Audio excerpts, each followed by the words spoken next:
नमस्कार गुरुभक्तांनो. श्री गुरुचरित्र कथासारमधील अध्याय 25वा. ऐकल्याने व वाचल्याने आत्मपरिवर्तन घडते.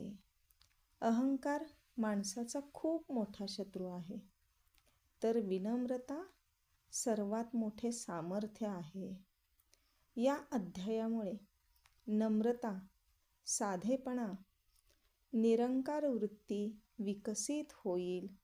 यासाठी सर्वांनी ऐका ब्राह्मणांचा जयपत्राचा हट्ट. श्री गणेशाय नमः. सिद्ध म्हणाला, नामधारका, श्री गुरूंच्या लीलांचा विस्तार इतका मोठा आहे की त्या सर्व सांगताच येणार नाहीत. तथापि ज्या ज्ञात आहेत त्याच तुला सांगत आहे. आता पुढे काय घडले ते ऐक.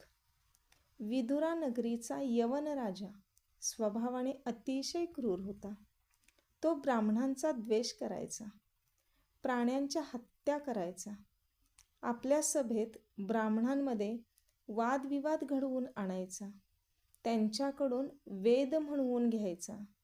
विद्वान ब्राह्मणांना बोलावून म्हणायचा, जो मला वेदांचा अर्थ समजावून सांगेल त्याला मी भरपूर द्रव्य देईन, त्याचा मानसन्मान करीन.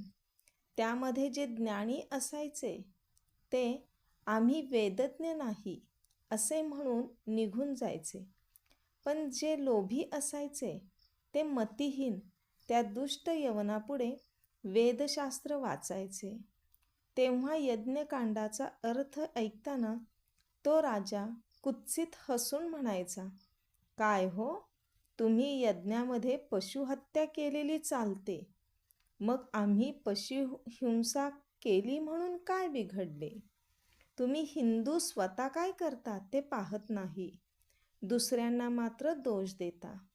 अशा प्रकारे तो ब्राह्मणांची निंदा करायचा. पण जो विद्वान असेल त्याला मात्र भरपूर बिदागी द्यायचा.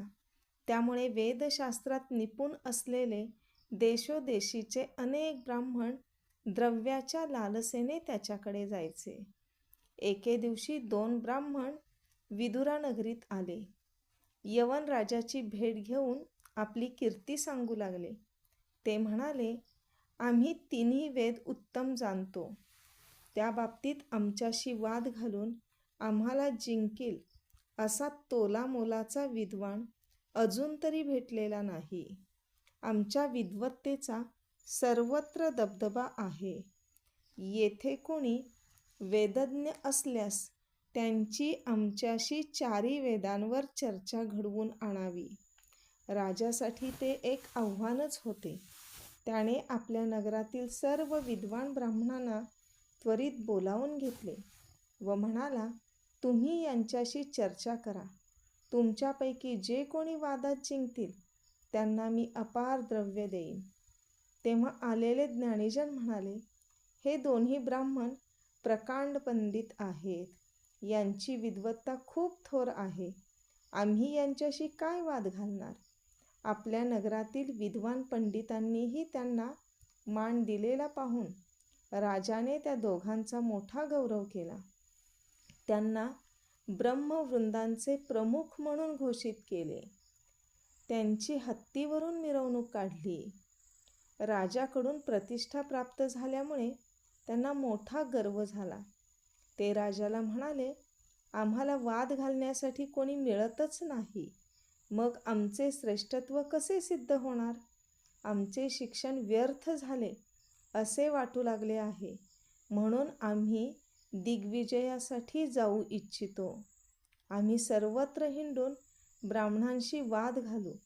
त्यात पराभूत होणारे व वाद न घालता आमचे श्रेष्ठत्व मान्य करणारे अशा सर्व विद्वानांकडून आम्ही जयपत्र घेऊ. तुम्ही तसे अधिकारपत्र आम्हाला द्या. राजाने तशा आशयाचे राजमुद्रित अधिकारपत्र त्यांच्याकडे दिले. राजाज्ञेने ते 2ही तामसी ब्राह्मण गावोगावी हिंडून जयपत्रे लिहून घेऊ लागले. अनेक नगरे हिंडत ते दक्षिणेस भीमातीरी वसलेल्या कुमसी गावी आले.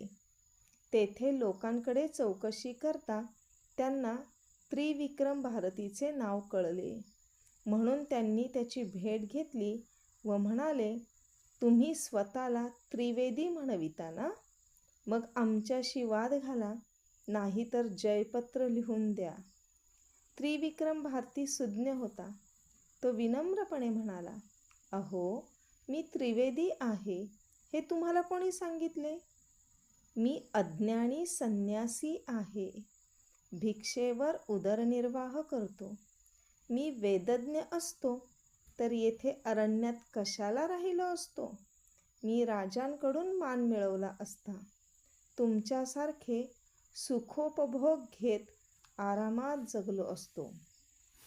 तुम्ही खूप थोर आहात, माझ्याशी काय वाद घालता? ते ऐकून त्या दोन्ही ब्राह्मणांना खूप राग आला. त्यांनी त्रिविक्रम भारतीचे आपल्याकडील अनेक जयपत्रे दाखवली व अभिमानाने म्हणाले, आम्ही थोरच आहोत. आमची कीर्ती सर्वत्र पसरली आहे. तुम्हाला वाद घालायचा नाही ना? मग जयपत्र लिहून देण्यात काय हरकत आहे?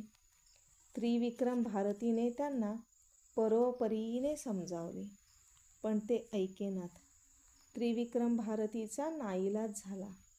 हे ब्राह्मण ज्ञानमदाने उन्मत्त झाले आहेत. यांनी अनेकांना अपमानित केलेले आहे.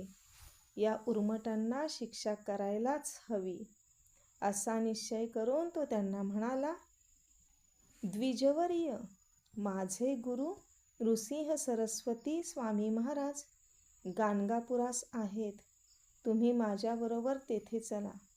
मी त्यांच्या सन्मुख जयपत्र लिहून देतो. ते दोघांनी मान्य केले व मेण्यात बसून गाणगापुराकडे निघाले. मदाचा उन्मेष किती भयंकर असतो पहा. त्रिविक्रम भारती मोठ्या योग्यतेचा पुरुष, पण त्याला पायी चालवून हे द्विज सुखासनात बसून निघाले. गाणगापुरास आल्यावर त्रिविक्रम भारतीने श्रीगुरूंची भेट घेऊन सर्व वृत्तांत सांगितला. तेव्हा मंद स्मित करून गुरुदेव त्या ब्राह्मणांना म्हणाले, अहो, आम्ही संन्यासी आहोत. आमच्याशी वाद घालून तुम्हाला काय लाभ होणार? आणि आम्हाला हरवले म्हणून तुम्हाला काय मोठेपणा मिळणार? आम्हाला वादविवादात जराही स्वारस्य नाही.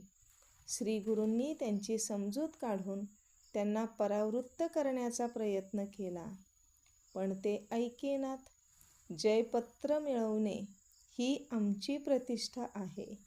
आम्ही 4 वेद जाणतो. आमच्यासमोर महाविद्वानांची डाळ शिजली नाही, तेथे तुमच्यासारख्या संन्याशांची काय मिजास? बऱ्या बोलाने चर्चा करा, नाही तर हरलो असे लिहून द्या. श्रीगुरु म्हणाले, द्विजवर्य, एवढा गर्व बरा नाही. गर्वाने देवादिकांनाही त्रास सोसावा लागला आहे. गर्वाने रावण, बाणासूर, कौरव यांचा नाश झाला. पुराणात याचे अनेक दाखले आहेत. अहो, वेद अनंत आहेत. त्यांचा ब्रह्मादिकांनाही थांग लागत नाही. तुम्ही आम्ही काय चर्चा करणार? तुम्ही स्वतःला चतुर्वेदी म्हणविता ना? मग वेदांताविषयी तुम्हाला काय माहीत आहे ते तरी कळू देत. त्यावर ब्राह्मण गर्वाने म्हणाले, आम्हाला 3 वेदांची संहिता येते. नामधारका, ब्राह्मणांचे बोलणे ऐकून श्रीगुरूंनी त्यांना काय उत्तर दिले ते पुढे सांगतो.